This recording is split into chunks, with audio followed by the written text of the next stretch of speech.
একটা মেয়ে তখনই পরকীয়া করে যখন তার ক্যারেক্টারের প্রবলেম থাকে। It's not depending on how much she is earning, কতটুকু সাকসেসফুল এটার উপর না। অনেক আনসাকসেসফুল মেয়েরাও পরকীয়াতে লিপ্ত হচ্ছে, অনেক হাউসওয়াইফরাও পরকীয়াতে লিপ্ত হচ্ছে।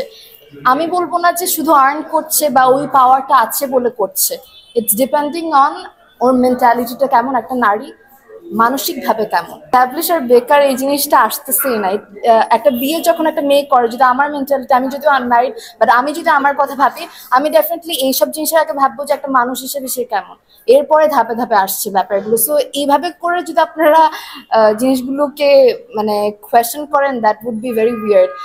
একটা স্পেসিফিক জিনিসের উপর কখনো আমরা ডিপেন্ড করে একটা মানুষকে অ্যাজ আ পার্টনার চুজ করতে পারবো না। এখানে অনেক কিছু ব্যাপার আছে, তো ওভাবে করে আমাদের চুজ করতে হয়, অ্যান্ড চুজ করি।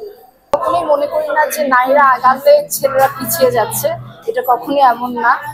বরঞ্চ নারীদের আগাতেও কিন্তু ছেলেদের অনেক সাপোর্ট দরকার পড়ে, যার জন্য যেমন দেখা যায় আজকে নারীরা যারা এগিয়ে যাচ্ছে তাদের হয়তো বা হাজবেন্ডরা অনেক বেশি বিভিন্নভাবে সাপোর্ট করছে।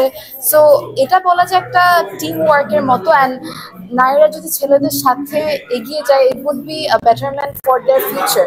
এটা কখনোই কেউ কারো কম্পিটিটর না, বা কেউ কারোকে এই পেরিয়ে এগিয়ে যাচ্ছে না, এরকম কোনো কিছু আমি মনে করি না পার্সোনালি। সো মেন্টালিটিটা যদি এরকম হয় যে একজন নারী আগালে পারলে ইকোনমিতে আরো বেশি ভালো একটা প্রভাব পড়বে, ছেলেদের পারলে একটু প্রেশারটা কম পড়বে, ওইভাবে যদি আমরা ভাবি, it would be more better. It's all about mentality না।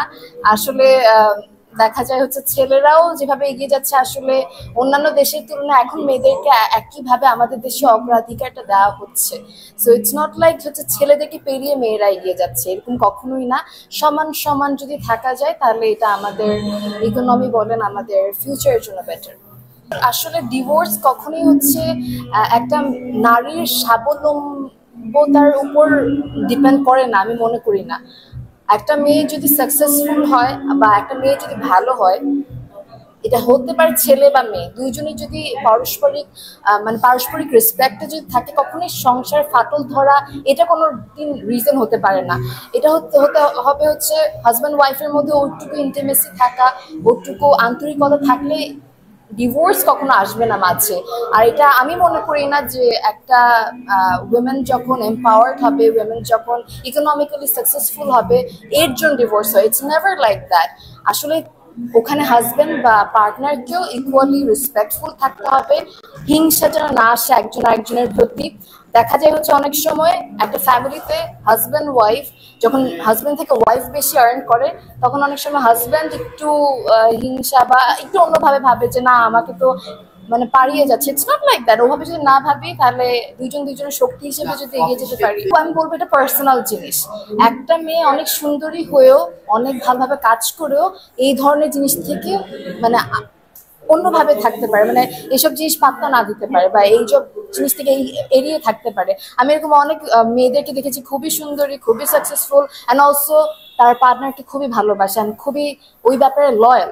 সো ইটস ডিপেন্ড আপনি কি রকম পার্টনার চুজ করছেন, ওনার ক্যারেক্টার কেমন। এটা আমি বলবো ক্যারেক্টার প্রবলেম লাগছে। আমি আলোকিত নারী ফাউন্ডেশনের সাথে আগেও ছিলাম, এর আগেও আসা হয়েছে। ওনাদের প্রতিটা ইনিশিয়েটিভ খুবই অ্যাপ্রিসিয়েটেবল, অ্যান্ড আজকে এখানে আসতে পেরেও খুব ভালো লাগছে।